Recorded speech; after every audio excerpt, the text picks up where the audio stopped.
topics and opinions expressed in the following show are solely those of the host and their guests and not those of W4CY Radio, its employees, or affiliates. We make no recommendations or endorsements for radio show programs, services, or products mentioned on air or on our web. No liability, explicit or implied, shall be extended to W4CY Radio or its employees or affiliates. Any questions or comments should be directed to those show hosts. Thank you for choosing W4CY Radio.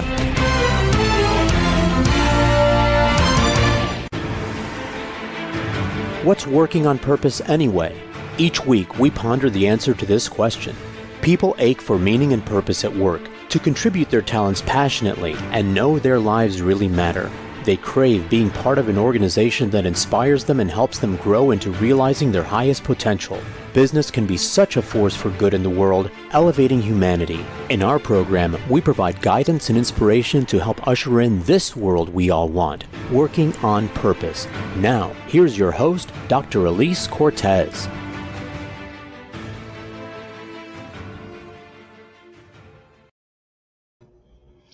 Welcome back to the Working on Purpose program. Thanks for tuning in again this week. Great to have you. I'm Dr. Elise Cortez, your host, joining you live from Dallas, Texas, which is home base for me. By way of introduction, I'm a management consultant specializing in meaning and purpose, organizational logotherapist, inspirational speaker, social scientist, and author. There are many ways we can work together. Check out elisecortez.com and gusto-now.com to learn how. And also there are some free resources I put there for you to download. Enjoy. On to this week's program. With us today is Tim Spiker, who has been passionately investigating leadership effectiveness since 1999. He's the author of the book, The Only Leaders Worth Following, and the founder and president of the Aperio, where he and his team help people become, be, and stay leaders who are actually worth following. We'll be talking about the criticality of doing deep self-work to become an effective leader, discuss the two most important aspects of being an effective leader, and how being a leader worth following translates to bottom-line business results. He's joined today from Atlanta, Georgia. Tim, welcome to Working on Purpose. Thank you, Dr. Cortez. Really excited to be with you and your audience today. Absolutely. I loved your book, as you could tell. It's so well organized. It's punchy. I align with it. So I want to start with, you're welcome. Well done. I want to start with what I consider to be a really pretty key message from your book. You tell me if I missed it entirely, but it seems to me that the heart of your book is really, you say that an unexamined life is not worth following. Oh, that's just good. There are sometimes I never fashioned myself as an author. And I say that I think I visited the library twice in college. I was an engineering student, and so I didn't really spend a lot of time in the library. But as I set out on this endeavor to capture this research and talk about these things, there are occasionally some moments in the writing process where something comes out of the pen, or as it were, out of the keyboard, and you almost pause yourself, not because you think you're so awesome, but you're like, wow, I need to listen to that too. And you keyed in on probably one of the most favorite things that emerged out of the writing process for me, is this idea that that an unexamined life is not worth following. And so, when we think about the impact that leaders have on our lives, the subtitle of the book ends with, and how the quality of our lives hangs in the balance.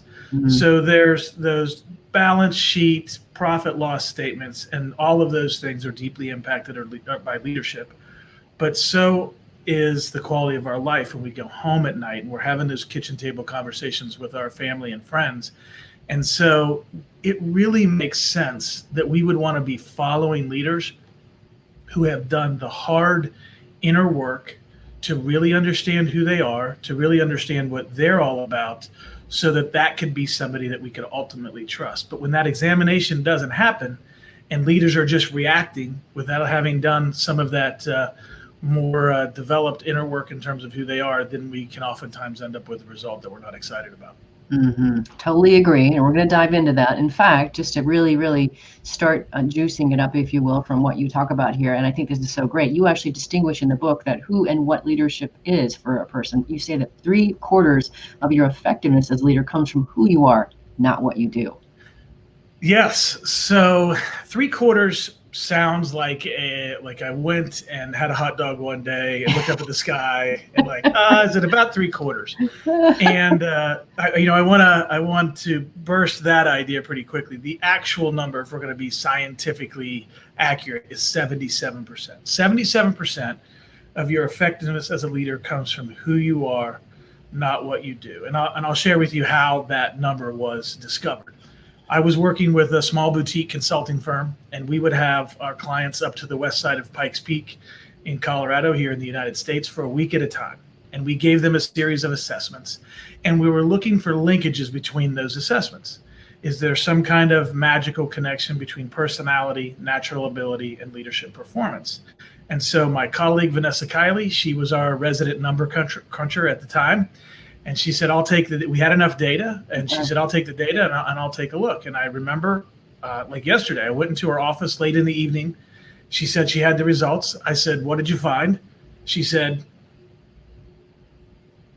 nothing, because we didn't find any. There was no correlation between personality, natural ability, and leadership performance. And as I turned to go out of her office, she said, but we accidentally found something that we weren't looking for. And that surely got my attention. And I turned around and went back in and said, what did you find? She said, well, on our leadership 360, we have 8 different categories. And if you just think about a pizza split into 8 pieces, any 2 pieces of that pizza should be worth 25%. And when she ran the numbers, the statistical software found that just 2 areas were responsible for just under 70%.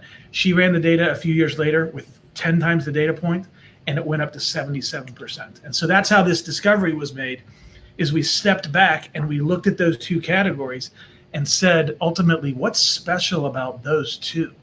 Why are these 2 worth so much more than the other 6 combined? And about 3 years later, the light bulb went off. I'm saving everybody time. You don't have to wait 3 years to get the answer. But it took us a little while to get it. And then when we finally, stepped back far enough from it, that's when it revealed that those 2 areas were about who you are as a human being. The other things are the typical things that we see in the airport books about leadership in terms of strategy and vision and the like. And I'm not saying those things are unimportant, but when you look at the data said that those traditional things of leadership are worth 23% of leadership, that who you are is worth 77%.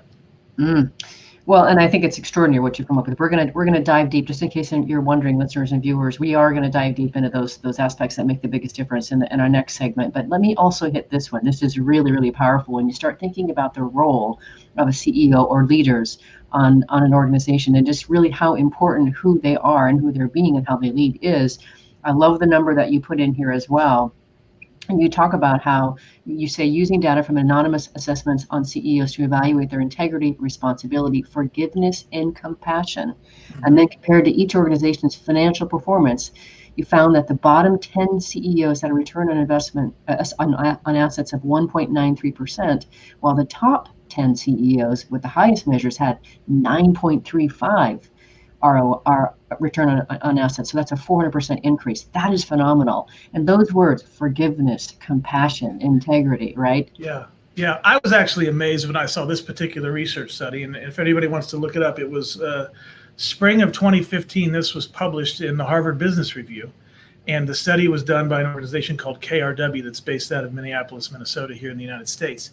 And that 400% increase based on those 4 things: integrity, responsibility, forgiveness, and compassion. Now, I want to point out something regarding those 4 measures. That's the research that KRW was doing.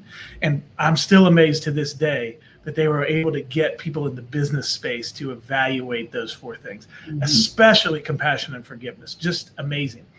And as I got a chance to look at the data that I was personally involved in researching, and I look at these 4 things, I see a mirror in the content, and I'll point it out in this way. When you look at those 4 things that they boiled down who you are to, start with integrity and responsibility. That's about being inwardly sound. When you take a look at forgiveness and compassion, that's about how others focused you are. I know we're going to talk about those things later on, but I mentioned those things in that even in other organizations' data, we can see the same pattern in the data that we found. And so it's out there. Once we get our eyes open to it, you begin to see this message everywhere, that who you are makes such a big difference, even in the bottom line. Beautifully done, Tim. Beautifully done, and how you situated that. So we're talking about that whole idea of being inwardly sound and then others focused. So now, if we can, since that's really about the who that makes the big difference, for our listeners to sort of get the high level view of your book, then if you would talk about the what, the 6 measures of the what of leadership. Okay, so when we talk about what leaders do, we talk about pursue vision, drive culture, think strategically, marshal resources, ensure execution, cultivate talent, unleash motivation, and communicate effectively. Now, I know that as I'm listing those off, everybody's like, I'm not going to remember all of that. That's fine. Here's shorthand. If we were to take those 8 things and break them into 2 different pieces, we would say you focus the organization and you fuel its people. That's really, and that's the broader categories there is focus and fuel. That's what leaders do. But as we discovered, the person who's doing the focusing and the person who's doing the fueling makes all the difference in how effective that focus and fuel is. In fact, one of the things I wanted to talk about, which you do say in the book as well, you talk about when undeveloped people lead us, their lack of wholeness affects us as followers. And when we follow leaders who have done the hard work of becoming whole people, we feel that as well. All of us can sit here and remember and think about, I have followed somebody who didn't do the work. I know exactly who that is. I know exactly what that looks like and what that feels like. Yes.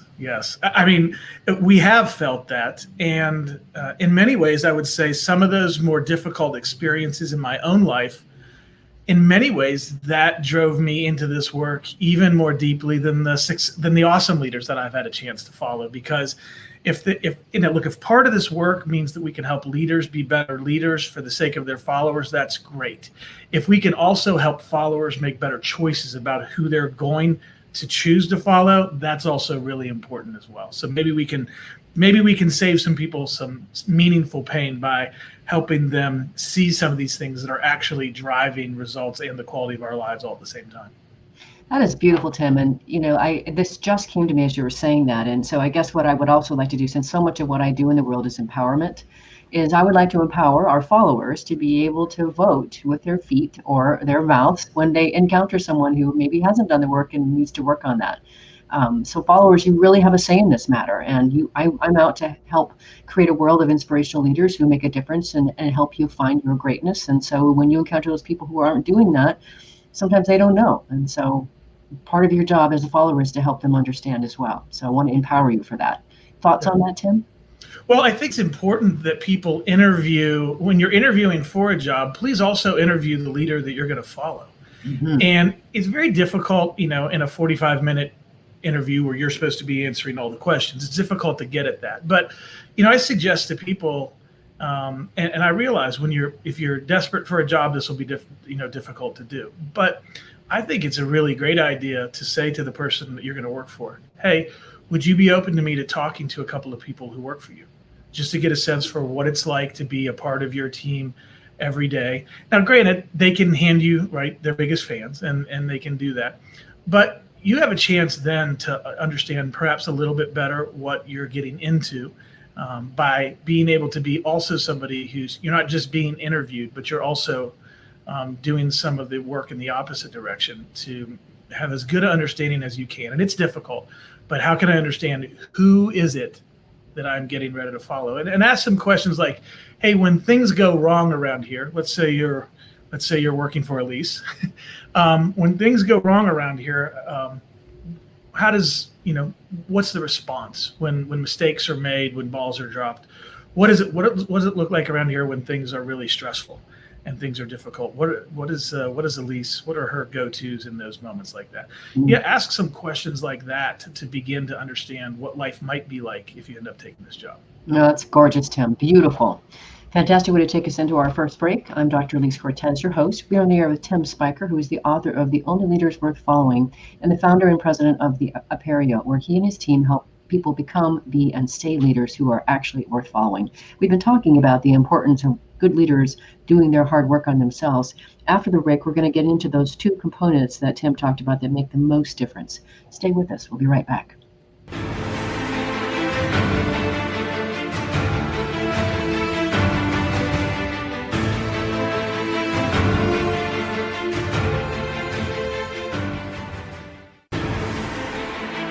Dr. Elise Cortez is a management consultant specializing in meaning and purpose, an inspirational speaker and author. She helps companies visioneer for greater purpose among stakeholders and develop purpose-inspired leadership and meaning-infused cultures that elevate fulfillment, performance, and commitment within the workforce. To learn more or to invite Elise to speak to your organization, please visit her at elisecortez.com. Let's talk about how to get your employees working on purpose.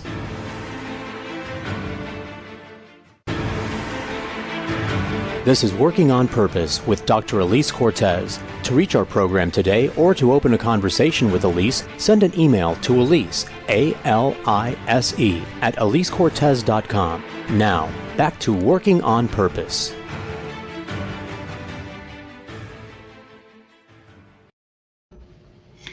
Thanks for staying with us and welcome back to Working on Purpose. I want to share something with you. I actually had a baby during the pandemic. It's actually a book. It's called Ignited, How Inspiring Leaders Ignite Passion and Elevate Cause. It's now on Amazon. That was my way of interacting with the pandemic. But I really wrote it to turn the readers on to their passion, inspiration, and purpose. So I hope you enjoy it, get something out of it. If you're just joining the program, my guest is Tim Spiker. He's the author of The Only Leaders Worth Following. So next, what I want to get into here, Tim, is, and I love, this is one of those zinger things that you said in your book that I think is just so right on, is you say, being out of touch with the reality of our own, especially negative impact as leaders, is one of the most egregious forms of leadership failure we can commit. Amen. I think that is so true. Well, I'll tell you a story related to this of a leader that I had personally had the opportunity to follow. I was working in an organization and things were not going well. We had a revolving door of leaders. We had a difficult time holding on to talent, and it was just basically toxic. And one evening, I was speaking with the leader of that group, and I think he was at a bit of a not really sure what to say to the team. And an interesting thing to understand about this individual leader is that he had some background through his family and through his education that resulted in him being a pretty stoic individual, just kind of always non-emotive. And to give him the benefit of the doubt, I would say that he was probably trying to project stability in order to give us a greater sense of confidence about what was going on. But to this quote that you've just mentioned, he was not self-aware. He didn't understand the magnitude of his stoicism or the impact that it had on us as a team. So when he asked me that night, what should I do tomorrow in our team meeting? I said, don't act like nothing's going on. And I'll admit there may have been an expletive in there somewhere that I said. We didn't need our leader to freak out, but we needed our leader to be self-aware of his stoicism enough to step out of it once in a while to connect with us. And in the end, what ended up happening is his self-awareness around many issues, but this one in particular, was so significant that eventually we just concluded he's so disconnected from reality. Like, he doesn't know what's going on. Now, did he actually? I guess I don't really know, but that's what it felt like. Mm-hmm. And so none of us were making any long-term plans to stick around this organization because we felt like we had a leader that was really out of touch with reality, the reality of how he came off, the reality of how he was impacting us. And in the end, that whole team, rather disintegrated. And so it's a fine thing to want to provide stability for your team, but we need to be in touch with the reality of who we are and how we're impacting other people, because it might not be going as well as we think it is. Mm-hmm. And I appreciate that so much, Tim. It's hard work to be a leader. You're in the spotlight, and it does really take work to be an effective leader. And of course, you do that work. I do that work too. And I want to make sure that people that are listening to this are like, oh my God, am I one of those people that's not worth following? Maybe, but the good news is that you can grow and you can learn. And That's right. so the story you just spoke to me, Tim, really gets to, I wanted to treat the two components that you describe in your book that make the biggest difference in leadership effectiveness. So if we can, that's a perfect story to come off of. Let's talk about inwardly sound first. Yeah. So there's 5.5 pieces of inwardly sound, which sounds a little bit strange, but we've got one that straddles the line between these two big topics. So we'll come to that one at the end. But the 5 aspects of being an inwardly sound leader that we talk about on a regular basis are being secure and settled. So that's like the opposite of being insecure, maybe an easier way to hear that one. Self-aware, principled, holistically healthy, and purposeful. And then that other half that I mentioned is emotionally mature. Half of emotionally mature is being about inwardly sound, and I'm sure we'll talk about the other half in a little bit here. But those are the ideas that we explore with leaders around being inwardly sound. And so what I find interesting about this, and you do talk about this in your book, is I think people can read those words and go, yeah, that's me. I'm good. I got it. I'm good. And so I didn't actually think about this when I was reading your book, but I imagine in the work that you do you have assessments to help people understand how they're showing up in the world? We are in the process of working on an assessment right now, Elise. One of the things that we will ask people to do is we'll just kind of hopefully in a compassionate way, we'll put some very high standards in front of them about what does it mean to be secure and settled? What does it mean to be self-aware? And so we invite them into a lot of self-evaluation, but we also invite them to check with others, check with others around them. So while we're in the process of developing an assessment around these things, we really invite people to begin that assessment process pretty quickly on their own, and then with the support and input of other people as well. It was amazing, over all the many years that I've been doing leadership work for myself. We were asked to go and find people that we know to give some feedback about us. And I was amazed at some of the things I learned about from people who I'd been spending decades with. What do you mean you never told me this before? Why'd you keep this from me? Yeah. Well, it's important that we figure out opportunities to open those doors, and sometimes those are formal and sometimes those are informal. But when we have a client engage with us, we're basically giving them an excuse. This is an assignment. We want you to go have this conversation and check in with somebody. And of course, we give them some coaching on how to not stop the flow of information, because if you react poorly or defensively, that might be the last bit of information you get. So we help them think through that. But ultimately, we create some structure and some excuse, if you will, to begin to engage people in those types of dialogue. So important. Okay, so another component. So we talked. The first one was about being inwardly sound. The second one is about being others focused. So help us understand what that entails. Yeah. So 5.5 here. And by the way, I don't believe in making up numbers to match each other. I don't believe that we need to make a word spell out something, and these are all the things of leadership. I'm a bit more scientific than that in my brain. As we can label things to make them memorable, we will, but we're not going to give them, there's got to be an equal number of each side. It just turned out that way. Yeah. So here are the 5.5. You already know what the half is. We'll mention at the end. But being attentive, being curious, being empathic, being humble, and bring a Greek word called agapone. And then finally, that other half of being emotionally mature falls into the others focused side of things.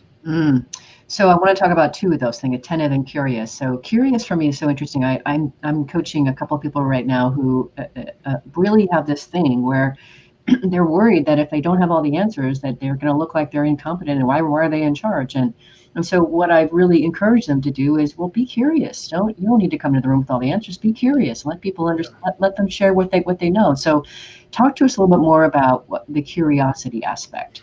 Yeah, well, it's really important in terms of, if you think about this umbrella, we're talking about others focused. So I need to be curious, but I need to be more than intellectually curious. You can find a ton of articles from Sloan, HBR, and everywhere else around intellectual curiosity. And I am not anti-intellectual curiosity. I'm pro-intellectual curiosity, but it takes a lot more than that. We need to be curious about people. We need to be curious about their ideas and their perspectives and even their emotions, because this is all information for us to bring in as leaders. And I'll share with the audience maybe one of the most important phrases anybody has ever taught me, and it comes from Dr. Mary Shippey. And I talk about her regularly. She had a huge impact in my own life, both personally and professionally. And it's this simplest idea. It's just this phrase: tell me more about that. Mm. Just tell me more about that. And now we got to listen, right? We can't tell me more about that and I check out mentally. But we get a chance to learn so much. And I don't mean that in a manipulative way. Think about being just really wondering about somebody else, about how they see the world. Not in a, can you give me information so I can figure out a way to manipulate that against you at some point. Not that. This is not the Spanish Inquisition. This is genuine, heartfelt curiosity, where we go beyond just the intellectual part and say, no, I really want to hear somebody else's ideas. I'm not just trying to study up on things, but I am trying to learn about how you see the world. How do you see this problem at work? You're on the shop floor. You're closer to it than I am. I'm trying to help us be more efficient, but tell me about your experience and tell me about your opinions. By the way, we don't have to agree with people when we're curious. We just need to make sure we're asking the questions and listening to the answers. And so curiosity, very simple idea of just tell me more about that. Right. And I really think it's good for leaders to recognize that you really don't need to have all the answers. In fact, it's just not possible. It's statistically not possible for you to have all the answers. Well, if you're a leader, and I know this is a struggle for many, where they feel like they have to have all the answers. Mm-hmm. I think you've probably misunderstood the role of the leader. And by the way, if you show up with all of the answers, there's going to be a label that your people are going to develop for you, and it's called arrogant. Now, you might not be arrogant, you might just be scared. But if just imagine if there's a person that walks in the room and says every time, I've got all the answers, what do you think about that person? Yeah. You don't usually think highly of them. And so the idea of leadership is not having all the answers, but it's helping the team get to the answers. Yeah. And so, yes, you're going to ensure in the end that there is an answer, but when you don't have to be the smartest person in the room, you're going to create a whole lot greater opportunities for yourself and your team. Mm-hmm. Yeah, it's so much more freeing too. And so one of the other things that you said in the book that I just thought was just so smack smart on is you talk about you distinguish that attentive leaders communicate in such a way that they actually say, basically through their listening, you are seen, you are heard, you matter. That is so profound.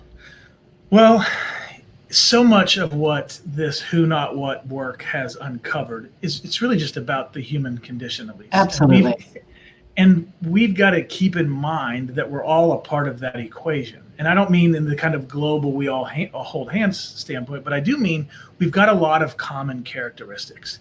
A story I like to share around this, you are seen, you are heard, and you matter, is last year I was dropping one of my kids off at school. And we have a 3-year-old daughter, and she was with me. And as we were in the foyer of the school on the way back out, there were a number of book stands around, and she wanted to squeeze in a quick game of hide and go seek. And so I thought, all right, her name is Ayla. I said, great, Ayla, we'll squeeze in a quick game of hide and go seek. So I said, you go hide, and I stand around, and I look at the wall, and I cover my eyes, and I count to 10. And it's a pretty small room, so it's not going to be too tough to find her. Well, I turn around and I start looking for her, and I do that thing that almost every dad in the universe does. You just automatically look in the opposite direction of where you know your kid is hiding, so we can make the game go on a little bit longer. And so I wander to the other corner of the room, and Ayla, I hear her. She's over here at the side, and she says, "I'm over here.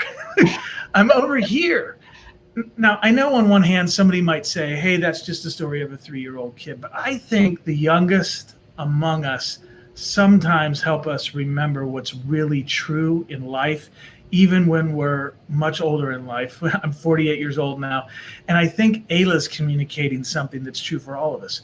We want to be seen. We want to be found. We want to be acknowledged. We want to be heard.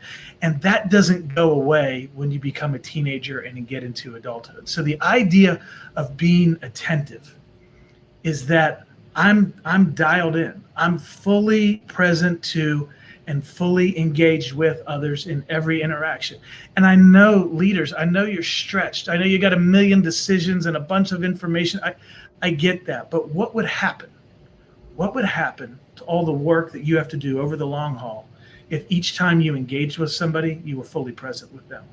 And then by doing that, and you're the leader, by the way, and I say that because your attention means more to people than just kind of the average person who might give them attention. When my leader gives me her or his full attention, it says to me at the core of who I am, those three things. You are seen, you are heard, you matter. I think my 3-year-old daughter understands that without even having to think about it. And I think that she's just representing something that's true of all of us. And when our followers are seen and heard and matter, it creates a totally different dynamic in that leader-follower relationship. Well, of course, that's when you say something like that. I mean, I think you also mentioned Bob Chapman in your book, but he's been on the show and I've developed a relationship with him. I completely believe in what he's doing, but the idea that everybody matters and truly human leadership. And then you go on to say, which I think is also just brilliant. You say the leader is the most emotionally influential person in the room. We must be conscious of this if we are to be leaders worth following. That is just so spot on, right, Tim? Well, as we're working with leaders and leadership teams, they seem to have an extremely keen sense and awareness that they are the strategic hub of the organization. But they seem to lose track that they are the emotional hub of the organization as well. And, a car doesn't go anywhere without gas in the tank. And so we have to think about the emotional environment that we're creating. And I don't mean hugs and ping pong all the time. I don't mean that. I mean, we have to be real in order to move things forward, but we also have to have environments that are engaging to be in. And we have to keep in mind that as a leader, the emotion that I'm feeling right now may not be what the organization needs right now. And I'm not suggesting that we be inauthentic. What I am suggesting is that we be thoughtful about how and when and where we engage with the organization emotionally, and that we take responsibility for that. So yes, every leader, you are emotionally the most important person in the room, and it's really important that we not forget that. It's profound, Tim. It's so important. Let's grab our last break. I'm Elise Cortez, your host. We're there with Tim Spiker, who is the author of The Only Leaders Worth Following and the founder and president of the Aperio, where he and his team help people become, be, and stay leaders who are actually worth following. We've been talking about the two most important components in leadership. After the break, we're going to talk about how effective leadership translates to results. Stay with us. We'll be right back.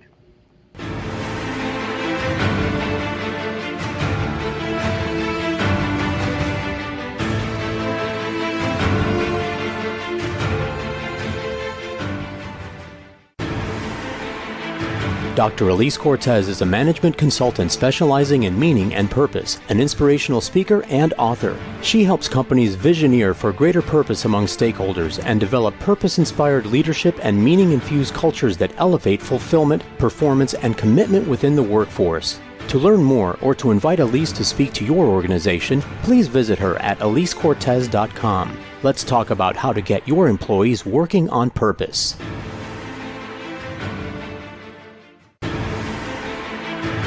This is Working on Purpose with Dr. Elise Cortez. To reach our program today or to open a conversation with Elise, send an email to Elise, A-L-I-S-E, at elisecortez.com. Now, back to Working on Purpose.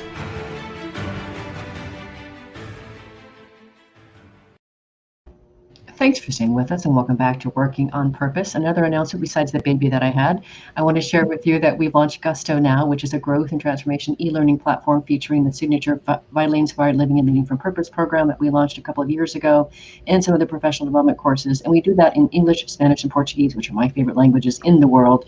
I offer a 20% discount to listeners. And for tuning in, you just use WOP20 at checkout and you'll have it. If you're just joining us, my guest is Tim Spiker from Atlanta. He's the founder and president of the Aperio, where he and his team help people become, be, and stay leaders who are actually worth following. I'm your host, Dr. Elise Cortez. So for this last segment here, the first thing I want to do, Tim, is I loved how you let us in to your beautiful kimono, as you went through the book here, and you talk about your passion for impacting the lives of your followers. And you say, But I've discovered that my deepest passion within leadership is for followers and for what they have left to invest in the world after they've been led by us. That is beautiful, Tim. That's so beautiful. And I know it just tugs at your heartstrings to be able to get present to that. Why is that so important to you? I don't really know how that developed, honestly. I think a friend of mine was asked to kind of comment on the work that I do, a colleague, and he said, sometimes people pick a job and other times the job picks the person. And he kind of feels like the latter describes me. So I suppose in my perspective, I feel like God just put it in me to be passionate about this. But it wasn't like since I was 3 years old. It was really in my late 20s when this just really kicked in as a passion point. And for the longest time, it was leaders were the passion point. But as I began to have my own experiences and broadening my horizons in terms of the different leaders that I work for, and especially I mentioned earlier, having some of those bad experiences, I began to realize that it's not just those bottom line results that are being produced by following leaders. There's also a quality of life impact. And then I think back on my poor wife, who, is a saint to have endured me in the years when I was following a really bad leader, because you get home from work and you're either completely spent or you've got to process. And she was a trooper. I'm more of a processor. And so, 2 hours later, that's the end of your evening. And that happens over and over and over again when you work for underdeveloped leaders. And so even through my own experiences, I just think about, could we help people avoid the emotional toll of following poor leaders? Could we just make that happen a little bit less? And if we could do even just that, we would have been making a meaningful impact in the world. You distinguish that so powerfully, Tim. I think everyone listening to this can relate to what it feels like to follow a leader that hasn't done the work and the shrapnel that comes from that, right? And you're Yes. right. The people around us that have to listen to us talk about how bad our day was. And, Yes. A lot of hours, a lot of emotional energy. Yeah, I want to talk about the cost of insecurity, but before we do that, actually, there's a question here from Michael. Michael Mitchell, thanks so much for listening and tuning in. This would be probably from our first segment, and I'm just now seeing it. He asked, what if you ask for feedback as a leader and you're not getting a response? Well, that can be a complicated question, as simple as it is, because of course it leads us to the question of why. Yeah. And we have to be careful about how much we assume. This is one of the things about curiosity. Let's fight against assumption. Let's lean into wondering. And so in some cases, when we ask for feedback and we don't get it, it could be that it's on the other person's side of the street, that they're just a fearful person who doesn't want to put themselves out there. Again, in leadership, we've got to remember that it is difficult for anybody, or almost anybody, to be a better way to say that, to speak truth to power. And as a leadership position, you might not think of yourself as powerful, but if you're holding somebody else's employment in your hands, you have power. Yeah. And so it could be that the other person just doesn't have their own development, their own ability to kind of speak their truth, and so they don't want to participate. Now, that's one of the explanations. Mm-hmm. The other explanation could be that you've created an unsafe environment, that you may have been angry in the past, you may have been defensive in the past, you may not have responded well to feedback in the past, and so now there's an environment in which that person doesn't want to come forward because you've created that around you. And so that's the first place, is to kind of wonder why, and if possible, to check in with the person. Ultimately, you want feedback. And so you may have to just up and ask some other people if that person wasn't able to give it to you. But bear in mind, if we're going to be emotionally out of control when people share feedback about us, with us, then you can expect the feedback to dry up pretty quickly in any leadership position you might be in. So we just have to be very careful, even when we hear feedback that we don't agree with, to not click into, you could be defensive or just, I want to explain.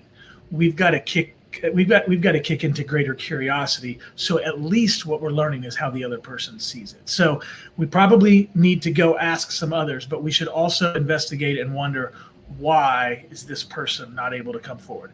It might be on my side of the street. It might be on their side of the street. We don't really know until we ask a few more questions.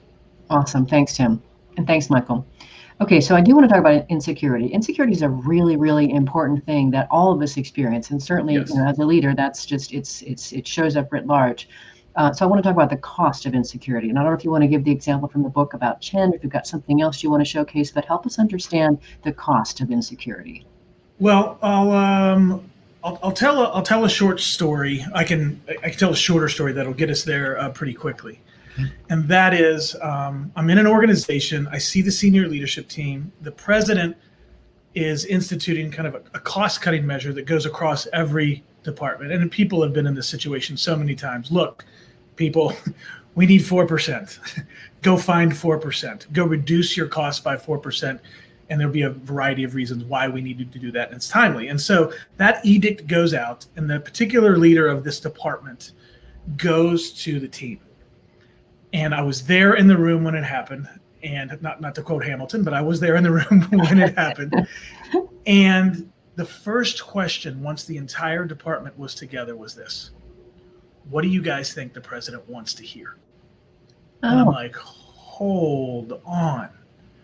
What do you think the president wants to hear is maybe the worst opening question ever.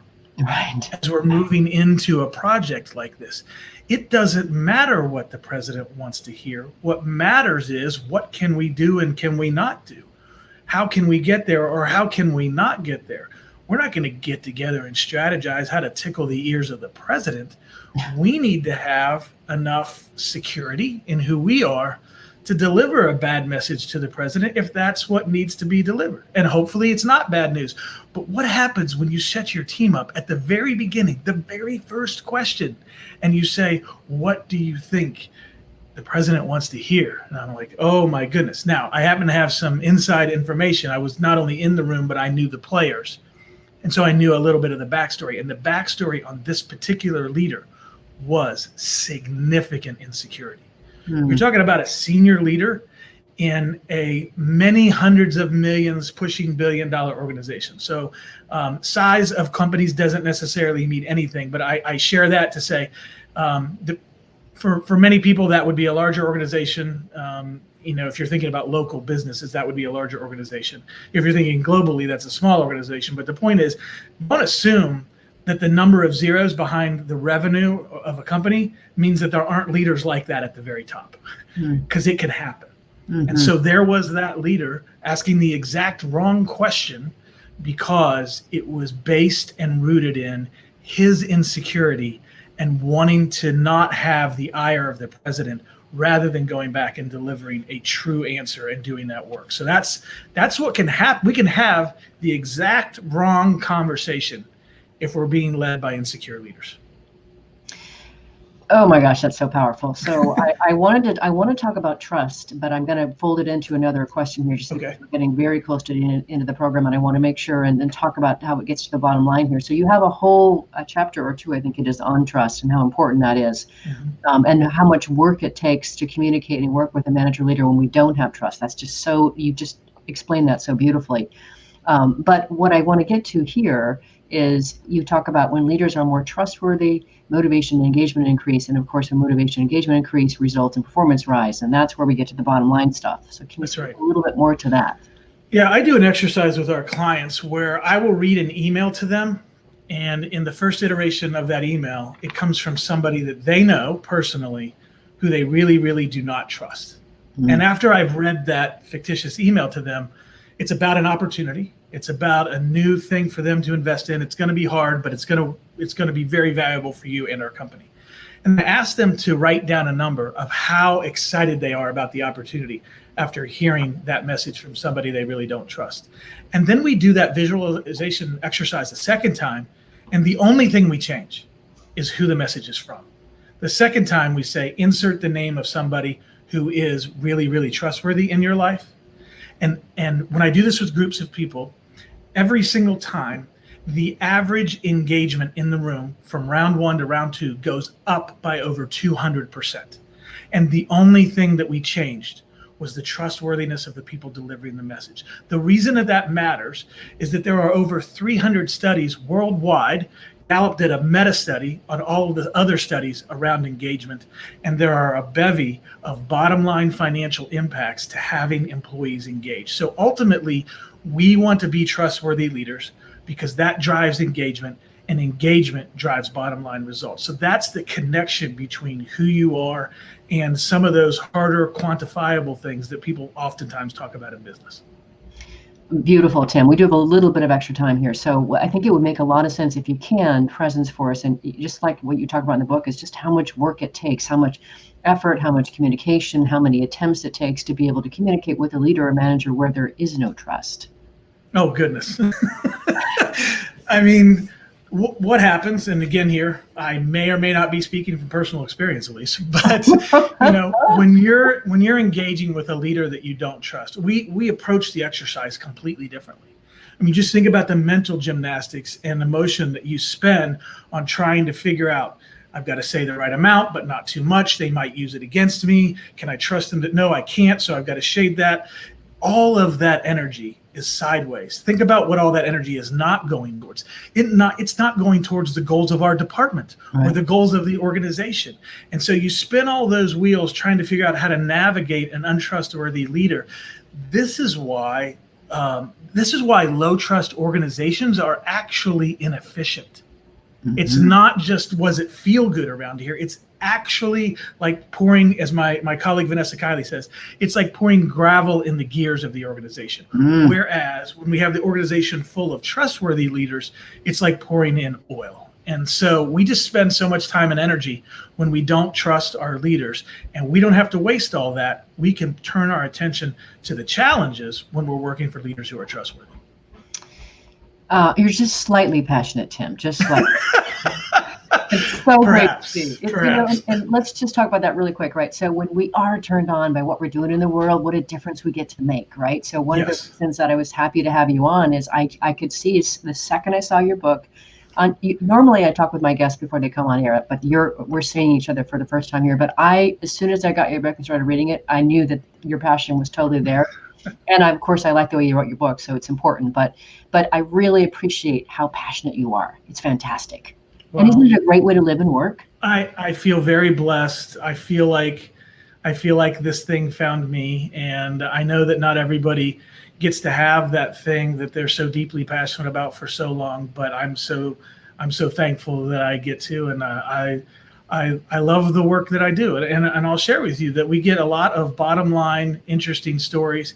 We also get a lot of stories from home. I mean, just earlier today, I was visiting with clients. I had 2 different clients. One story was about a family relationship after 25 years that was estranged and is no more because they decided to lean into the idea of being humble. And another person had a similar story that was also decades in the making.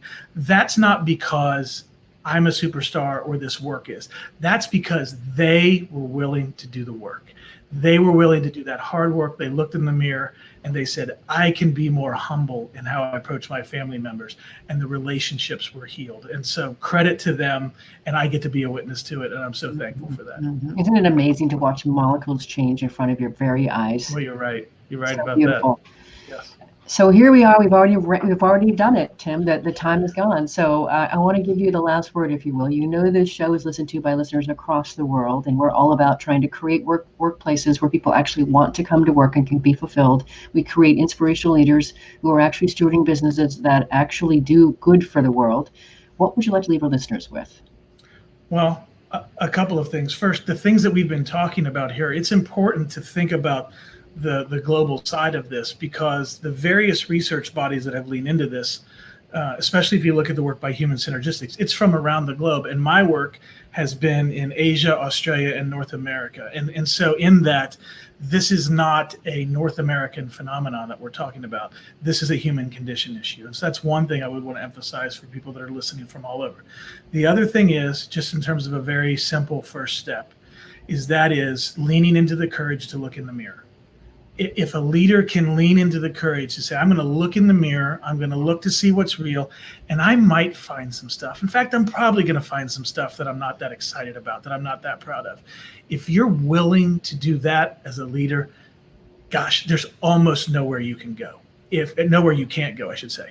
There's no limits, because if you're willing to look at those hard things and learn and make adjustments, then there's so much opportunity. And so I just encourage every person. It's hard. At times it can be painful, but it is so worth it if you're willing to do that work, both for you and for the teams that you lead. Beautiful way to finish, Tim. I'm so very glad to know you. I loved your book. It's such an important contribution to the world, and I really appreciate you sharing your heart and your soul with our listeners. Thank you. Thank you, Dr. Cortez. If you want to learn more about Tim Spiker, his book, The Only Leaders Worth Following, or the work he and his team do at the Aperio, go to theonlyleaders.com. You can also go to the Aperio as well. And the Aperio, by the way, it's really cool. I love that whole name. It's THE and then APERIO.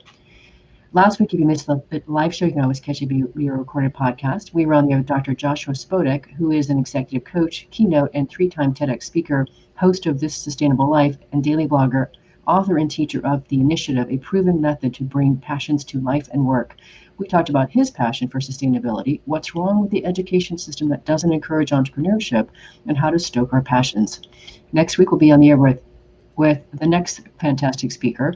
I'm actually going to be doing a special creativity show next week with a guy from Italy.